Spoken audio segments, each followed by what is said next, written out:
What qualities make a good fund manager uh, in any market? Hmm. Uh, I think fluid mind. I think mind, which of course every mind has to be very fertile. It has to be thoughtful. It has to be well read. So all these are important conditions, but not sufficient conditions. I think what people don't realize is that one of the most important feature of a good investing mind is that he is probabilistic in nature. He does not have certain view Okay. of life or Okay. certain view of market. He Uh, has many views of market. He knows that market has evolving characteristics. The truth changes, and as the data changes, the fund manager must also change the view. Okay, so I think I think I've come to realize, even though I know as a matter of fact that a well-read, thoughtful, reflective individual is likely to do very well. But what I've come to realize is that between a great successful fund manager versus an average, the the difference is the probabilistic mind and the iterative mind. so this appear a little spiritualistic or something like that. So Yeah, so I kind of I my heroes are not the financial markets folks. My heroes are good evening, everyone. We have Mr. Manish Rangi with us, and sir, I'd like you to introduce yourself to our audience once. well. I've been a career fund manager. It's been about 25 years in the industry. Initially, I did investment banking, brokerage, and for about 16 odd years, I was with Birla Sun Life Mutual Fund. I was their co-CIO and head of fixed income. Now I've set up a firm called Mosaic Asset Management. We are in the business of private capital. Initially, we're starting off with private debt, and thereafter we'll do many other things. So that's about me. I've got two bright children, and I'm happily married. That's me. Great, great. So, how have been your early years, right, childhood years, and what money lessons did you learn in your childhood which stood you for time? I'm a son of a career banker. First 10, 15 years, 13, 14 years were actually um, Papa got transferred from one place to another. Uh, Initially, it was in small villages, so I truly can claim, unlike many others, that I know Bharat, that I come Great, from small villages, right? and yeah, and thereafter, of course, did my education and of course started off in finance. It was sort of an incidental. I wasn't as such, planning to sort of be in finance. But I have to admit that very early on, because my dad was a banker, and of course, lots of stock market discussions used to happen in 1990s during Harshad Bhai days Right. back home, and in that boom bust that my father made a lot of money and lost a lot of money, that sort of got itched in my mind as to most importantly how not to lose money instead of how to make money and how to preserve what you made. So those were the early lessons of investing from my childhood years. So, what was your eureka moment that this is what I want to do? Sort of frankly, it really doesn't happen to most people, to routine guys that I am. Right. Um, so what I want to do sort of came in much later in life. It's sort of more like 2005 or so. So I'm already in 30, 31, 32, and I'm beginning to then realize that no, I do not want to be investment banker. I don't want to be sales guy. I don't want to be doing what you call brokerages, and I want to manage money. So that kind of was the big kick, when I saw fund managers, and especially fascination with Warren Buffett and most importantly George Soros, who's my hero. I wanted to be one of them, but that comes much later, and which is why I switched to an asset management firm. Now, was it a eureka moment? No, not really. In a sense, it was a very calculated call as to I knew what I am and what I wanted to do, and I switched sides, from IB to asset management. What qualities make a good fund manager uh, in any market? Hmm. Uh, I think fluid mind. I think mind, which of course every mind has to be very fertile. It has to be thoughtful. It has to be well read. So all these are important conditions, but not sufficient conditions. I think what people don't realize is that that one of the most important feature of a good investing mind is that he is probabilistic in nature. He does not have certain view Okay. of life, or Okay. certain view of market. He Mm. has many views of market. He knows that market has evolving characteristics. The truth changes, and as the data changes, the fund manager must also change the view. Okay, so I think I think I've come to realize, even though I know as a matter of fact that a well-read, thoughtful, reflective individual is likely to do very well. But what I've come to realize is that, between a great successful fund manager versus an average, the the difference is the probabilistic mind and the iterative mind. So this appear a little spiritualistic or something like that. So Yeah, so I kind of I my heroes are not the financial markets folks. My heroes are Buddha, who taught me that everything is fleeting, uh, and therefore cyclical also. So my core view of markets are cyclical is born of a Buddhist idea.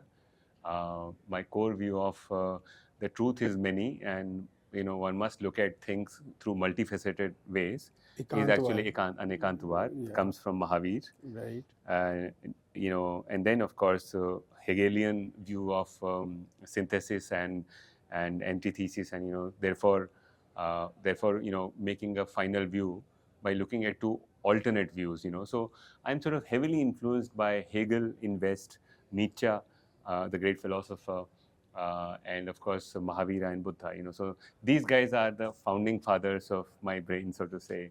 And people think that I need to read balance sheets to become a good fund No, manager. of course, those are, as I said, what differentiates, everyone goes to a school, everyone goes to college, but what's going to differentiate you vis-a-vis most other people in terms of becoming successful man is that what is your moat, what is unique in it, what Right. is USP in it, Right. you know. And so you buy that biscuit which tastes well, it has Right. same calories, so Right. calories are important condition but not a sufficient condition of selling biscuit. Right. Taste is important, Right. Right. makes it sufficient. Right. Similarly, a sort of a meta idea of how you think and why you think is more important than reading balance sheets, and that differentiates you. So, Vijay, I'll be failing my duty if I don't ask you this question.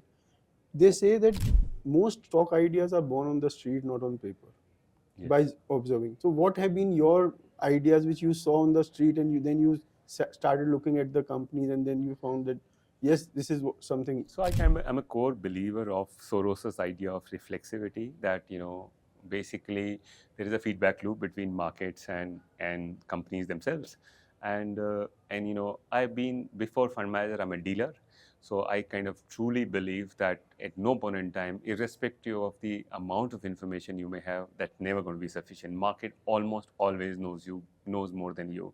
So screen tells you lots of things, okay, and which is why that you must have that feedback, coming in from screen. When I say screen, meaning you can imagine, right, a screen where the stocks are getting traded in and Right, out right, every right, day, every morning. right.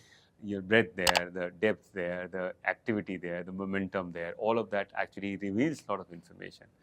So my sense is that one big teacher for me, and this is true for most successful fund managers, is that even though they are hyper fundamentalist, they still not look at screens, and not look at what markets are doing, and do not recalibrate in terms of what they thought versus what's turning out to be. Right. So I guess that's the way.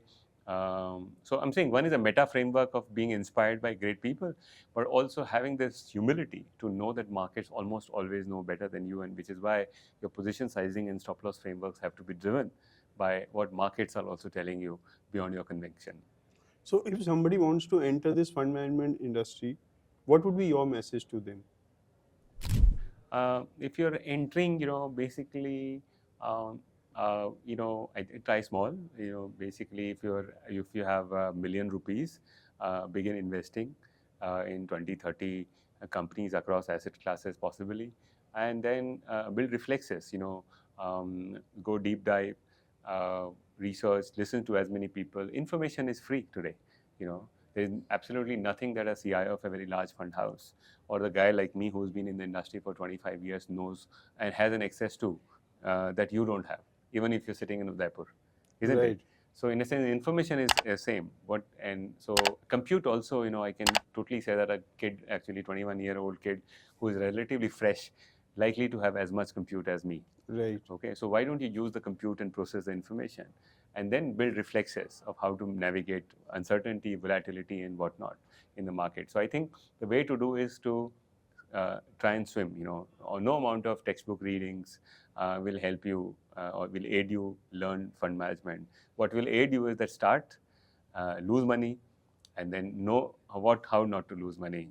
Observe people as to how they lose money, more importantly than how they succeed. You know, Right. because not to lose money is the biggest ethic in fund management Right. business. So I want you to elaborate more on build reflexes. This is what something where it becomes an art or a skill, then Yeah. knowledge. Yes, yes. So, No, so basically, you must train yourself by reading well, then watching markets, then deploying capital in markets yourself, and then markets will slap you, will teach you lessons of ugly kinds. Then your model, which is this model, has to be retrained. Oh God, I made the mistake, and so therefore I shouldn't make that mistake, isn't it? So right. that is how you build reflexes. You know, you build reflexes. You know, like in terms of when your mind actually is exposed to certain data, that you know you cross a road there in that particular lane, you know a dog barks, so your mind knows this, that the dog will bark, so you have to be careful. Similarly, if you make a wrong choice of investment, the markets will bite you. So build that reflex and be fearful before investing, not after investing. You know, before investing, when you are fearful because you are anticipating that potentially there could be losses, therefore anxiety is flushing in, that time you will likely take the right call. So I'm saying reflexes is a product of a continuous training in the Right. It's market. always work in progress. It's a work in progress. No one can claim, you know, even if you're a Warren Buffett, can't say that, no, I'm fully built. Right. No building of investing is ever built fully. Great. So what message do you have for these budding professionals about the scope of this industry in India for next 5, 10 years or 15 years to build a career? Yeah, so I won't give you the story of, you know, how great India is. India is a decent country. Right. It's populous, and Right. it's likely to become, it's likely to remain populous and therefore become much bigger. Right. Now, the thing is that, you know, always operate in a business which even though India is very poor today, but the scale of asset management business has become very big. You know why? Because even if we are very poor, there are Right. decent number of people who are rich enough. So in Right. 140 crore people, if 2 crore are rich enough, that basically means that, you know, uh, you're bigger than Singapore. Right. As you know, so Right. because of the sheer size that we have, Right. you know, this is a very big industry and it's going to grow manyfold. One theme that will work in India over the next 25 years for sure, irrespective of if India grows at 6%, 7 or 5, is that Indian wealth is going to grow, you know, very fast, much faster than the growth of India. Right. Why? Because wealth mostly accumulates when you turn 40, 45, 50, Right. 60, Right. right? As India age, Okay. India will accumulate more wealth. You Right. know, when you are a kid, you know, first thing that you buy is a house, then a car, and then a fridge, and the TV, and this, that. But when you are 40, 45, your kids have gone, you know, to colleges. What do you do with the money now? You've got savings now. Those Right. savings are now not invested in houses, but savings are invested in financial market. So I think next 25 years, wealth business is going to boom. I am more bullish on wealth business than bullish on India. So China may have done very poorly in last 5 years, you know, but China wealth has still boomed. Right. So it's the proxy of demographics. It's a proxy that as we age, we become wealthier, and there is a large amount of, you know, financial savings to be deployed in financial markets. So I think it is likely, it's a very, very small industry right now. It will become very large, and there is a moat with a new guy, because the old guys don't know anything else except, let's say, mutual fund.